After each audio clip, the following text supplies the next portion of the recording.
Welcome to St. Louis on the Air. I'm Jonathan Ahl. For the first time in franchise history, the St. Louis Blues are the NHL champions and brought home the Stanley Cup.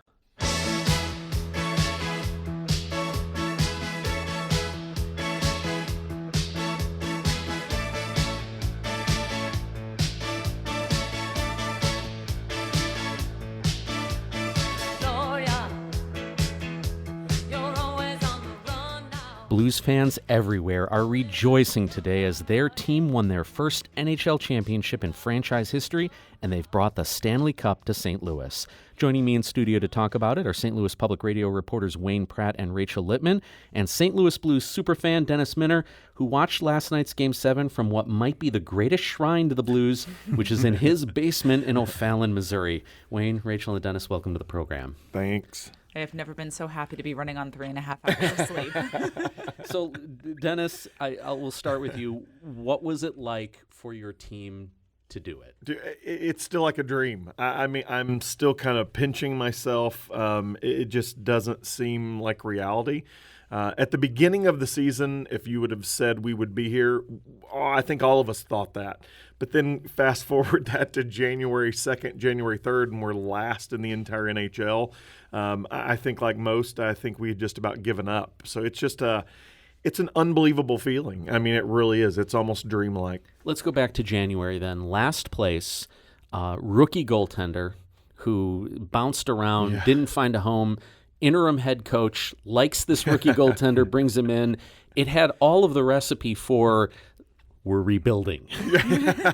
What do you think happened with this team, and from a fan perspective, what do you think was the difference in making that huge turnaround? Yeah, I think the biggest thing was I think literally at the beginning of the season, I think it really was built. Now taking out Berube and taking out Binnington. The beginning of the season, it was built for a cup contender, and I'm not sure where the disconnect happened, but somewhere from the locker room to the practice to the actual play, there was an absolute disconnect. And then when Yo was taken out, all of a sudden, I think Berube had that fight in him. That's what he was known for, as in the enforcer when he played. And I think he brought that, and all of a sudden the forechecking and everything. I don't want to diss Jake Allen, but most of us as fans have questioned Jake Allen the last 3 years. He's been up and down. So I think at that point it was almost just the dice was being rolled on Binnington, and it was kind of like, let's see what happens. And as we know, it worked out, and he is this hidden gem that absolutely no one knew about. Now, in a lot of professional sports, a little less so in hockey, but in a lot of professional sports, there's this attitude of either you go for it or you tank on purpose for draft picks and save money. I'm wondering if this turnaround from last place in January to winning the Stanley Cup, do you think that changes the algebra for ownership and management of the Blues or any other hockey team? You always hear that, and I kind of buy that into being part of conspiracy theories, a lot of times. Am I going to say it's never happened in sports? No, but I can tell you, I know enough of the alumni players and some of the current players to know that I don't care if they're in last place or not. When you are playing on that level, you do not want to continue to get embarrassed. Now, what goes on behind the scenes on a corporate level may be a different story, but I know from a player's perspective, they are playing with the ultimate pride, whether they're in last place or first place. Let's Wayne, noted Canadian and hockey buff. You resident hockey Canadian expert. Resident hockey and expert. He was in Minner Arena last night. And he was in Minner Arena. Great time. So what was your take on this team from maybe a slightly dispassionate point of view? From the beginning of the season or the whole thing? Yeah. I was really surprised where they were in early January because I thought this team was really built for the playoffs and it was just a question of getting in there. Mm-hmm. Their defensemen are huge. And that's always a big thing in the playoffs, to have huge defensemen. And when they need to go up the ice and rush, they have the capability to do that as well. It made me think that Mike Yeo, who was the former head coach, I think he's a good North Bay, Ontario boy, but we'll double-check that. Went to college in North Bay. I think he lost the dressing room. He lost the players. Doug Armstrong heard footsteps. He's the guy who makes all the decisions. He was probably going to be losing a job the way things were going, and he guessed right with Berube, and that turned it around. I think the key thing was Berube showing confidence in Binnington, and then the team took off from there. And with a leader like Ryan O'Reilly, what an acquisition that turned out to be, it all just worked finally once those changes were made in late last year and took effect early this year.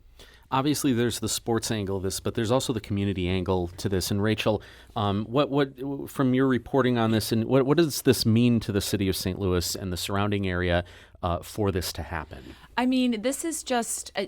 I tweeted out last night of once the system finally let the video go through. I was at Enterprise Center hanging out in the press box. They'd opened it up for a charity donation. You could come in and basically watch TV with 18,000 of your closest friends on the scoreboard.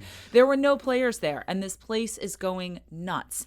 And that's what a friend of mine tweeted in response was, guys, there's no players on the ice. There were no players on the field at Busch Stadium, and 25,000 people are sitting in 65-degree weather and raining and, watching this game on a scoreboard at Busch Stadium. Again, no players on the field, no players on the ice. It just seemed to, for whatever reason, and maybe it is because it's the worst to first story. There's so many storylines in there. There's the worst to first. There's the interim head coach. There's the rookie. There's Layla, the young woman with the, I think, an autoimmune disorder, who's the team has sort of adopted and brought into the circle and, really who got to kiss the cup on who got to kiss the cup and went to Boston. Yeah. You have Pat Maroon, the guy coming home. There's just so many stories that I think people could seize on and see in the team what they wanted to see and cheer it on. I've had a friend tell me, she's like, yeah, I'm on the bandwagon. I didn't care about hockey up until now, and now I'm on the bandwagon. Do you think, Rachel, considering where the city has been over the last 5 years, that this was really something the city needed and was waiting for and really galvanized the city this whole playoff? I think so. And it's interesting because you think of hockey, and I don't know that you think of sort of equity, social justice issues. It's always been more of, the blue collar league, go out there, play. You don't hear about hockey players kneeling during the national anthem, probably because a lot of them were not actually born in the United States. There is that factor in there. 21 Canadians on the roster. Exactly, right. I think 2 Americans, maybe. We had Pat Maroon. Yeah, exactly. So in that way, I think it was not odd to me that it would be hockey that would capture the city. It's not known for, especially with what the city has been through on that front over the last 5 years. But yeah, for whatever reason, just a group, the city just kind of came and the way it happened, people were able to see in the team what they wanted to see. You mentioned Pat Maroon, a St. Louis native, came back for less money to play with the St. Louis Blues. Here's what he had to say after the win last night. I just can't wait to party with St. Louis, the community. We all came together. The city came together. We reamped this city. The Blues did it, and I'm so proud of these guys. Now, let's talk about that a little bit. I'm wondering to what did where St. Louis is right now in terms of sports with, just a few years removed from the Rams abandoning the city, being in large part a two-sport town. Does this Stanley Cup have more gravity here than it would in New York, Chicago, LA, where there's a much more crowded sports scene and hockey is a little more of a cult following there than it might be here? Well, I think it's kind of part of maybe a little bit all of the above. I think the whole thing, I've been seeing a meme going around that says we've got a new Stan, referring to Stan Kroenke and now the Stanley Cup. Yeah. So I think that's been kind of an interesting spin on it. But I think this was a Disney movie. I mean, it really is. I mean, this is everything. And I can honestly say that whether win or lose last night, this was a Disney movie. And just like you were saying, with all the social injustice and everything that our city has been hit on over the last few years, the messages from white, black, Latino, everything that I was getting last night, I think has just been, look, if it's something we can help to do to unify the city, what a great opportunity. I think everyone should jump on that. And I think what you also had is and you started seeing this just after Kroenke left. You saw the owners of the Cardinals and the Blues basically say, hey, we're here and we are here. Yeah. We are making the commitment to this team. We are making the commitment to this city. I had a colleague, Jason Rosenbaum, earlier today. We were talking in the newsroom, and he said, I covered the Rams leaving. I covered the debate over the upgrades to the Enterprise Center. And he said what was most jarring to him just between those two was the ownership team for the Rams never came out, never said anything. Tom Stillman, Chris Zimmerman, they were out front making the case for the upgrades to the Enterprise Center, explaining why it needed to be done. They're a public face. The Cardinals, the Blues have formed this, one nation, really emphasized by the Winter Classic, I think, and, kind of proving we are going to be here, root for us. We don't need a owner that is doing this just for the money. We are doing it for the city. And you saw that with Busch Stadium opening up for the watch party last night. I'm sure there were conversations that happened, before that to lay the groundwork, but that was 24 hours maybe before game time. They said, hey, we're going to do this. And 25,000 show up there. It's and just again, 65 degrees and raining in June, and they're just like, we don't care. Let's do this. Let's party. Well, and I think part of that, too, was also what is allowing us to have the All-Star game coming in this next season. I mean, it was because the NHL commissioner and the board saw that unity come together, and they thought, this is a great opportunity to utilize St. Louis as, another pool for the NHL. The Winter Classic was absolutely on audition for the All-Star game. Absolutely. You've mentioned the racial injustice issues and some of the strife that has gone on in the greater St. Louis area. Hockey fans stereotypically are not known as a diverse lot. Has that changed? I mean, has the St. Louis Blues helped to break through that barrier and get more diverse fan base than you typically see among hockey fans? I'm not sure how you can judge that. We'd like to think that they absolutely have, or at least are making inroads. But I think with almost everything, even what we do here in the media and in public media, we can do better. And I'm sure the Blues Brain Trust probably thinks that way.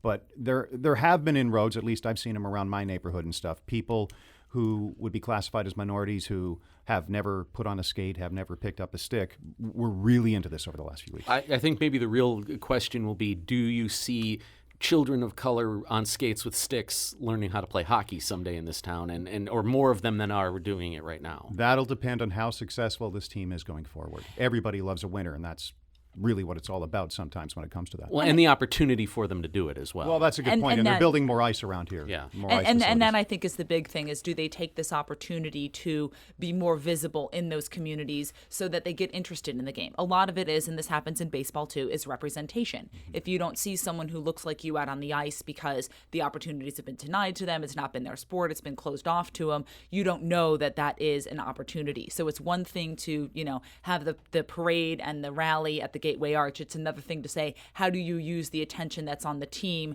to broaden the audience and the reach of the game? Let's go back to, we were talking about the Rachel, you mentioned the partnership between the Cardinals and the Blues, that they seem to be working a lot together, that they're doing joint promotions, joint projects, they're just generally friendly with each other. And you don't see that a lot in professional sports because they all tend to be competing for the same corporate dollars, the same ad dollars. So why did that happen? Was that a project of an outgrowth of the Rams leaving, or what happened to make that symbiosis possible? I think that was definitely the major part of it. I mean, the very next hockey game that happened after the Rams announced that they were leaving, you see the ownership of the Cardinals wearing Blues jerseys and the owners of the Blues wearing Cardinal jerseys dropping a ceremonial puck. I mean, right there declaring that, again, it's united. And I think hands down, would that have happened without the NFL leaving? I really don't think that would have happened. What do you think, if we get a soccer team, if St. Louis gets a soccer team, how do you think that's going to change that dynamic, or do you think it's something that can be built upon? I definitely think it's something that will be built upon. I think right now, look, a lot of this goes down to the marketing dollars, just like you're saying, and I think that the sports team, the soccer team, is going to try to piggyback off that. I mean, they would be crazy not to try to jump on board with that. So I don't know. What do you guys think? Well, I think it comes down to the proposed location for the soccer team is basically going to build what can be classified as a sports corridor in that part of the city. Yeah. Right. And I think that will go a long way, and that will probably, force isn't the right word, but this cooperative effort we're talking about, the two teams now, I think you'll see the third probably squeeze in there, so to speak, just because of where it is, and that will probably attract businesses and more people down to that area, and that should help the city, in theory. Yeah. I mean, I think Dennis is right. They'd be an idiot not to capitalize on what these two teams have managed to build and do. And, the players are going to each other's games. You've seen Yadi and Waino at how many of the games? I honestly think not really. You wouldn't be. I wouldn't be surprised if they got in the Cardinals' ears the night of Game 6 of the Western Conference, and were like, "Hey guys, can we just, the weather looks really good tomorrow. Can we just go watch this game and clinch?" And was it probably actually because of the severe weather? Yes. Is it nice to believe that Yadi and Waino are in the ears of them going, "Hey guys, we want to go see this game"? And yeah, I mean, I think that they would have to get into this market, especially because this is historically a baseball city, and now with the Stanley Cup win, to get any kind of traction, they have to rely on partners. Sports Conspiracies with Rachel Lippmann. It's a new podcast. You're listening to St. Louis on the air on St. Louis Public Radio. I'm speaking with St. Louis Public Radio reporters Wayne Pratt and Rachel Lippmann and Superfan Dennis Minner. Craig Berube, definitely a large part of the thing that made this possible. Here's something that his comments after last night's win. When you have to go through that, you learn to deal with things a lot better, and because you've been through them. And I think that really helped us when we got into playoffs. Talking about the adversity of being in last place, Dennis, do you think this team is built for multi-year success? Absolutely. Wayne and I were talking about that last night, and I think that the majority of this team is going to carry over. Armstrong finally made the announcement last night that they were no longer looking for a head coach. I think we've all known that for quite a while. I missed that last night. I'm on the air this morning saying it's still interim. I don't think it's official yet, Wayne. You're still, I think Berube's probably safe today. Yeah. So I think going in that, I think this is definitely built up. I'm not going to act like we're having a dynasty on our hand, but look, right now, I'm worried about right now, and we're celebrating the Stanley Cup. If Bennington goes on to be the greatest goalie of all time, great. If he's not as successful, thank you, Mr. Bennington, for helping us with the Cup this year. So. I mean, it is really, really hard to repeat in the National Hockey League. It is one of the longest playoff series. It's a very physical sport. But again, like Dennis said, the core of the team sticks around for at least one more year. And I think their draft classes have been pretty good, too. Incredible. So yeah, I mean, doing something like getting 3 cups in 6 years, that would be amazing if any team could do that. So we asked... Are we... that hurts. I just want to move on to the next... Move on quick, John. We asked St. Louis on the Air asked our Twitter followers to summarize their reaction last night in 3 words, and here are some of the responses. And so we got from Triangle Man said, "Long time coming." Mary Jane Daum said, "Lifetime dream realized." Molly Cruitt said, "Gloria on repeat." John Grotz said, "Oh my God." Belly Itcher said, "Woke up kids." John Haney said, "Raise the cup." Jessica Martin said, "Grind, goals, Gloria." Dennis, you like any one of those more than the others? I will take all of the above. I like grind, goals, Gloria. I mean, I think that sort of sums up Game 7.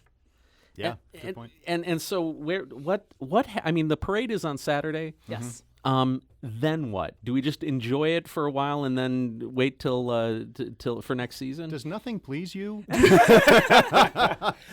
It's a good question, but yeah, just enjoy it throughout the summer, and then training camp comes up. We'll see what happens. But the draft will be coming. That'll be important if they're going to make any major moves in the offseason. That usually comes around that time. I'm talking about trades or whatever. So.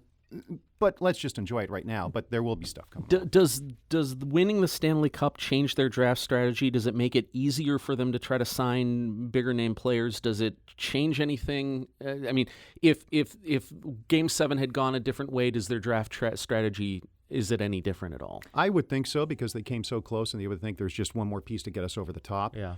Since they got it done, and this seems to have worked once it finally got into gear, I would be surprised if they move away from a strategy that appears to be successful. Well, and also they've got some of the draft picks there, some of the draft selection they've had in the past. I mean, with Costin and some of these guys, I think some of these players they're holding on to because we've got a new team coming up with Seattle, so we don't want to lose some of those younger players that's going to be coming up for that draft choice for those teams. The parade is Saturday and will start at noon at 18th and Market and end at Broadway and Market. The rally will take place after at the Gateway Arch. And I know that all over Blues fans are just incredibly happy. This is St. Louis on the Air on St. Louis Public Radio 90.7 KWMU.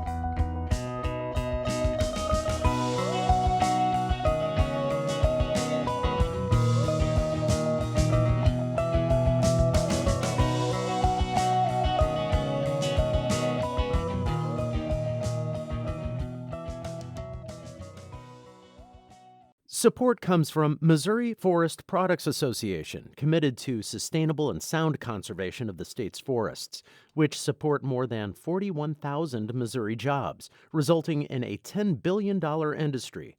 ChooseWood.com.